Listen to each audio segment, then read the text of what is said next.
You don't just watch Larry Bird, you feel him, like a storm dressed in sneakers, playing jazz with a cigarette in his mouth. 3. Time NBA champion, league MVP, the man who turned trash talk into gospel and pain into poetry. Across from him, Chuck Person, the Rifleman, rookie of the year, dead-eye shooter, swagger sharp enough to slice through defenses and egos alike. He didn't play quietly, he roared. One was a surgeon with a death stare, the other, a gunslinger with a loud mouth. So what happens when Larry Bird's broken back meets Chuck Person's burning pride on the playoff stage? What happened that night still echoes. Are you ready to hear it? The story doesn't begin with the scoreboard. It begins with a warning. Shoot it, rookie! Shoot it! That was Larry Bird, 3-time champion, finals MVP, the coldest trash talker the league had ever seen. He didn't speak often, but when he did, every word carried weight. Bird didn't just play the game, he rewrote it, one smirk and one step back jumper at a time. He was the silent storm of the Celtics dynasty. Relentless, calculated, deadly. A man who didn't just beat you, he broke you. Quietly, methodically, like a surgeon with a jump shot. Across from him stood Chuck Person. And he wasn't just some brash rookie. He was a firebrand who believed in the power of his voice. Rookie of the year. Confident, loud, and unlike many before him, he didn't shrink in Bird's shadow. He barked back, he drained shots, he bumped chests, and he made it clear, don't tell me to shoot. I shoot when I want. But the difference between a bark and a growl? One comes from the throat, the other comes from the spine. And on one legendary day in 1991, those two sounds collided, fire and frost, pride and pain, in a battle that would leave the NBA breathless. By the time Game 5 of the 1991 first-round series arrived, Larry Bird was a museum exhibit of injuries. His back had become a constant whisper of pain. He hadn't played the last 7 games of the season. He couldn't sleep, couldn't bend, couldn't tie his own shoes. Larry couldn't even put his pants on, a teammate remembered. He spent the night before the game in traction. Doctors told him not to play. Trainers told him to sit. But Bird, stoic, stubborn, sick of watching, told them all the same thing. If we're going down with me on the floor. That morning, the Celtics locker room wasn't filled with hope. It was filled with resignation. Bird barely spoke, barely moved. But when he laced up those green shoes, something ancient clicked into place. This wasn't just another playoff game. This was Bird's last stand. Larry started the game like a man chasing time. He hit shots, he hustled, he barked back at Person. The crowd was alive again. The garden felt holy. And then, silence. Midway through the second quarter, a loose ball skidded toward the sideline. It was the kind of play that 99% of players might have let go. Save the body. Live to fight the next possession. Not Bird. He didn't hesitate. He launched himself. Head first. Arms out. A full body sacrifice just to keep a play alive. It was vintage Larry. Grit over logic. Heart over safety. In that instant, he wasn't 34 years old, with a wrecked back and a history of surgeries. He was the same kid from French Lick, diving on gravel for a basketball in the cold Indiana wind. The crash was sickening. Skull to parquet. The kind of impact that doesn't echo, it thuds. Like a dropped piano. Like a finale gone wrong. Bird lay there motionless. Blood leaking into the wood. The crowd stopped breathing. Teammates froze. The arena gasped. And Chuck Person? He stopped talking. Because even the Rifleman, the man who lived to shoot, to taunt, to break your rhythm, knew that this wasn't a moment for noise. This was something else. The trainers sprinted out. The arena still didn't breathe. As they turned Larry onto his back, the full damage became clear. Concussion. Facial fracture.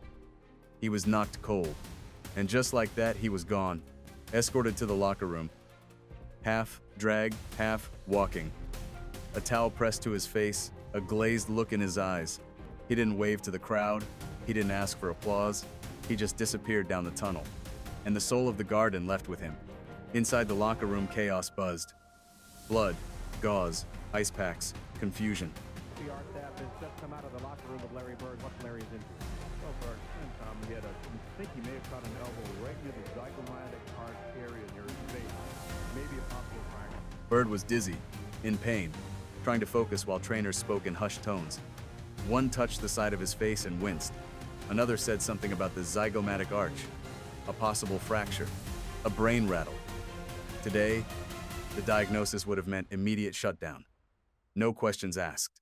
But back then, it just meant the decision was Bird's. On the court, the shift was instant. The Pacers smelled blood. Chuck Person, as if startled awake by the moment, hit a corner three. Reggie Miller slashed through defenders for an easy layup. The Celtics, leaderless, stumbled. The rhythm broke. The urgency dissolved. Possession after possession, the game tilted. And it wasn't just the scoreboard. It was the emotion, the belief. You could see it on the Celtics' faces. That blankness that comes when a team loses its anchor. The passes slowed. The movement dulled. They played like men trying not to drown, unsure who would throw the next lifeline. Because without Bird, Boston wasn't just missing a scorer. They were missing their pulse. The crowd, too, fell into a kind of stunned trance. There was no booing, no rallying chant. Just people murmuring, checking radios, leaning toward the tunnel, waiting, hoping, because no one, not one person in the Boston Garden, believed the story should end like this. Not in silence, not in blood, not like that. Chuck Person came alive. The Rifleman was unholstered. He hit three after three. He pumped his fists. He grinned at the crowd. Indiana took the lead. Boston looked shaken, like a ship whose mast had cracked in a storm. Without Larry, we had no rhythm, one Celtic would later say. We had no soul. Indiana sensed it too. They pushed harder. They played freer, as if someone had unclipped their wings. Bird's absence was more than strategic, it was spiritual. The Celtics weren't just down on the scoreboard, they were disoriented, beatable, empty. And then, just as the game teetered toward collapse, it happened. The crowd near the tunnel began to shift. Slowly at first. A few heads turned, then more. A ripple, a wave. And then, the moment, the tunnel glowed. A shadow appeared, then a figure, and a voice, half whisper, half lightning, came from the broadcast booth. And here comes Larry Bird. Larry Bird walked back into the arena. There was no announcement, no music, no ceremony, just footsteps, slow, measured, deliberate. And the crowd erupted, not like a cheer, not like a roar, like a detonation. The Boston Garden, which had fallen into the hush of morning, now came alive like it had been hit by 1,000 volts. The roof shook, fans pounded the seats. People wept. Strangers embraced, because they weren't watching a substitution. They were witnessing a resurrection. Larry Bird walked out of that tunnel with his warm, up jacket draped around his stitched face. His gait stiff, his expression unreadable. The swelling under his eye had already turned purple. There were rumors that the team doctor had tried to stop him, that he told Bird, "You've got a mild concussion. You're not thinking straight." To which Bird reportedly replied, "I'm thinking just fine, and I'm thinking about winning." He didn't jog onto the court. He arrived, like a king returning to his throne mid-battle, bruised, bleeding, unbothered. And Chuck Person? Chuck froze. The grin that had danced across his face minutes earlier faded like mist under sunlight. His shoulders sank an inch. The shot clock above him suddenly seemed louder. The crowd wasn't booing anymore, they were hunting, because the myth had returned. And the myth was angry. Bird didn't glance at Person. He didn't speak. He didn't smirk. He just walked to the scorer's table and checked in. And for a moment, just a moment, time paused. Indiana's players looked to the bench for instruction. They didn't get any. Celtics players suddenly stood straighter, like soldiers realigning at the sound of boots on marble. When Larry checked in, the arena became a different place. Not a basketball court, a coliseum. It's hard to explain the energy of that moment to someone who wasn't there. The raw electricity in the air, the way the temperature seemed to rise, the way your chest rattled from the noise. People didn't just believe Bird could help. They believed he couldn't lose. Chuck Person tried to stay locked in. He clapped his hands, told himself it was still his game, that he still had the rhythm. But the rhythm had left him. Larry's first touch came off a simple inbound. He caught the ball, moved to the wing, and paused. Not because he didn't know what to do, but because he did. He looked over the floor, read it like scripture, then called a play. He wasn't moving fast, but everything around him started to feel slower. He barked at McHale, told D. Brown where to cut. Then he backed down into the post and posted up Reggie Miller, not just with force, but with finality. And when the ball went in, it didn't touch the rim. A 15-foot fadeaway jumper that dropped so clean it didn't even shake the net. The crowd came unglued. Bird didn't smile, didn't pump his fist. He just turned around and ran back on defense like it was business as usual. But it wasn't. Everyone in the building, every player, every fan, every coach knew something had changed.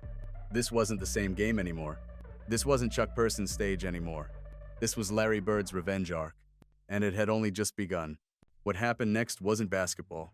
It was theater, but not the polished kind. Not the kind with curtains, seats, and spotlights. This was ancient theater. Bloody, raw, echoing through Boston Garden like a Greek tragedy written on hardwood. The kind where pain isn't edited out. It's center stage. The Celtics were down. Their leader was gone. And the Pacers smelled blood. Chuck Person, the Rifleman, was on fire. Not just with his shooting, with his mouth. He'd been jawing with Bird for years, taking jabs at his age, his injuries, his aura. And with Larry in the locker room after a nasty fall that left his face split and his back flaring, Person saw the moment he'd waited for. Finally, the throne was empty. The crowd had quieted. Celtics fans looked nervous. Coaches whispered. It was just a 3-point game, but it felt bigger, heavier, like momentum had betrayed them and wasn't coming back. And then, the tunnel moved. Birdry emerged. Larry was like, listen, I'm gonna tell you this. I'm the baddest man to come out of Indiana. Like you just holding place right now. You're gonna come to my house and mow my grass if we win this series. Chuck's like, yeah, man, we ain't losing this series. He wasn't sprinting. He wasn't even walking right. His face was stitched, his gait crooked, his eyes cold. The Boston crowd didn't erupt at first. They gasped. Because this wasn't strategy. This was sacrifice. Larry Bird wasn't supposed to come back. Not with his back like that. Not with his face stitched up like a boxer in the 12th round. But he did. And what followed defied reason. Within minutes, the Celtics flipped the score. The 3-point deficit turned into a 13-point lead. The shift was seismic, but not statistical. Bird didn't drop 30-inch the second half. He didn't need to. What he brought was heavier than numbers. He brought aura. The ball moved sharper. The defense tightened. The Garden crowd shook the rafters. Celtics teammates, inspired, possessed, went from hesitation to hunger. And the Pacers, they felt it. You could see it in their eyes. In Chuck Person's posture, the spotlight had shifted. The floor belonged to Larry again. He posted up Reggie Miller like a surgeon in a demolition derby. He screamed at teammates to cut, to fight, to wake up. He boxed out taller, younger bodies like gravity had made a deal with him. He moved with the limp of a man whose pain was older than the league itself. His back? Broken. His face? Bleeding. But his soul? Immortal. Chuck Person tried to answer. He hit shots. He jawed. He gestured. But it was like yelling into thunder. Loud, brave, futile. Because every time he hit a jumper, Bird didn't flinch. He just responded, not with words, but with command. A subtle hand signal. A glance. A nod. And suddenly, the Celtics would cut sharper, screen harder, rotate like chess pieces being moved by a master. Bird would call a play that didn't just counter, it cut. Not just through the defense, but through the atmosphere. Through the story Chuck was trying to write for himself. Bird didn't need to speak anymore. His presence was the punctuation. His stare said more than a paragraph. It wasn't trash talk anymore, it was testimony. At one point, Bird backed down into the paint, his shoulders crooked, his face stitched and swollen, his steps uneven. But his will? Straight as steel. He spun on the baseline, rose up like gravity had temporarily forgotten him, and drilled a fadeaway so clean it didn't even shake the net. The crowd didn't cheer, they erupted. The net whispered. The garden screamed. And as Bird backpedaled, eyes locked on Person like a final verdict, you could almost hear it. Jazz. Final note. Curtain. Because Bird wasn't playing the game anymore. He was conducting it. Like a battered symphony rising for one last crescendo. Person's rhythm faltered. His smirk shrunk. His confidence wavered with every Bird possession. He was still fighting, still firing, still pretending it was a shootout. But it wasn't. It was a one-man requiem, and he was standing on the wrong side of it. He had walked into a duel with a legend and realized too late, legends don't play by the same rules. They write them. You can't explain Bird with stats. You have to feel him. He didn't have the fastest first step. He didn't have the flash of magic, the elegance of MJ, or the vertical of Dominique.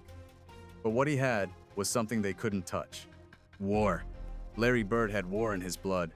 Michael Cooper once told a story that said it all. We had a three-point contest at the All-Star break, and Larry walks in and says, I hope all you guys in here are thinking about second place because I'm winning this. Excuse me? Because to Bird, basketball wasn't a performance. It wasn't entertainment. It was a battlefield. And Payne? Payne was just another defender to outsmart, to outwork, to ignore. He once dislocated a finger mid-game, popped it back in, and kept playing like it never happened. Some guys dislocate a finger and play. Some sit out 6 weeks, Bird said. Me? I just didn't want some little injury ruining my season. He wasn't trying to sound like a warrior. He was one. That wasn't a quote. That was a code. This was the same man who shoveled gravel until his hands cracked open, who played through a fractured cheekbone in college without telling anyone, who slept on a wooden board during road trips just to keep his spine from locking up before tip-off. To Bird, if you were breathing, you were fighting. And on that night in 1991, he honored it again. Face stitched, back spasming, vision blurred, the painkillers barely holding the line. But his will?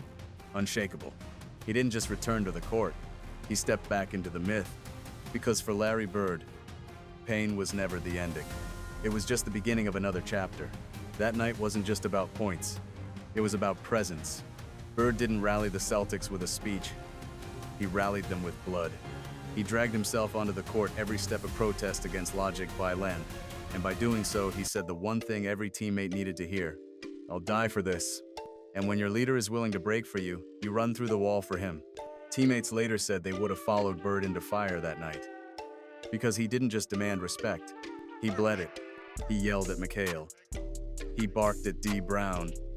He told Robert Parrish to stop settling and hit somebody. He was limping, grimacing, but he was present. Not in name, in force. And the Garden? It became a church. Fans stayed long after the final buzzer, chanting, crying, stunned.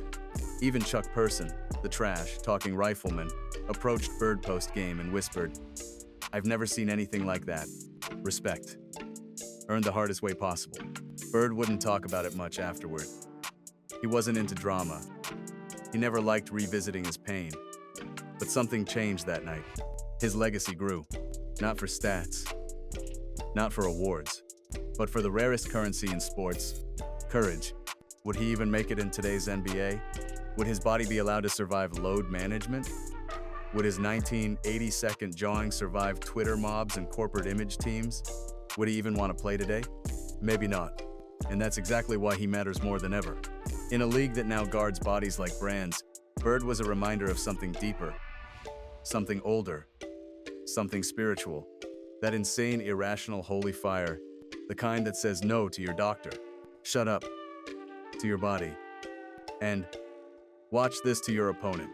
Bird wasn't just a basketball player, he was a message written in sweat and silence.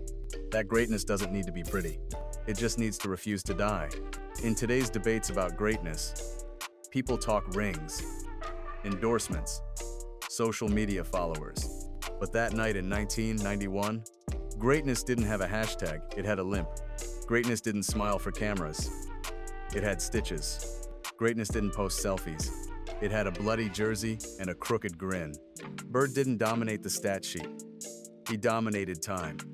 The moment, he turned a regular playoff game into scripture.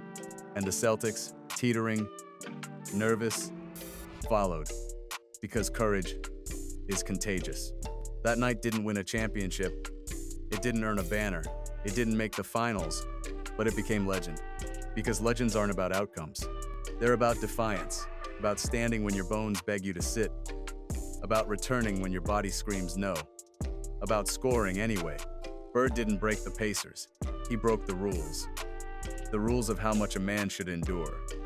The rules of how quiet leadership can scream louder than a mic'd-up monologue. The rules of how long a legend can echo. Would you have gone back into the game? Would you have let the world see your pain? Larry Bird did. And that's why, decades later, we're still telling the story. Long after the Garden lights dimmed and the fans went home, something about that night in 1991 refused to fade. Larry Bird didn't just return from injury.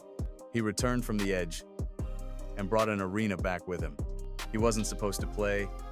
He wasn't supposed to walk. But he did more than walk. He led. Through pain, through blood, through a moment that became something greater than the game itself. That night didn't earn a banner. It didn't crown a champion, but it became legend. Because Bird didn't win by dominating the stat sheet. He won by refusing to disappear. He reminded everyone, teammates, fans, even Chuck Person, what leadership really looks like. It's not always loud. It's not always pretty. Sometimes it's stitched up, staggering, and still whispering, "Give me the ball." Chuck entered that night ready for a fight, but he left with respect. Not just for the game. For the man who refused to leave it, Bird didn't outshine him. He outlasted him. And what he left behind was more than a win. He left a message. That true greatness doesn't need attention. It just needs the will to keep going. And that's why, even decades later, we're still telling the story. Because in that moment, bloody, broken, and unshakable, Larry Bird didn't just play like a legend. He became one. If you like this video, don't forget to press the subscribe button and ring the bell to receive notifications about the latest videos from our channel. Please leave your comments and suggestions below in the comments section, and don't forget to share this video with your friends. This action also contributes to motivating us to work even more diligently. Have a great day.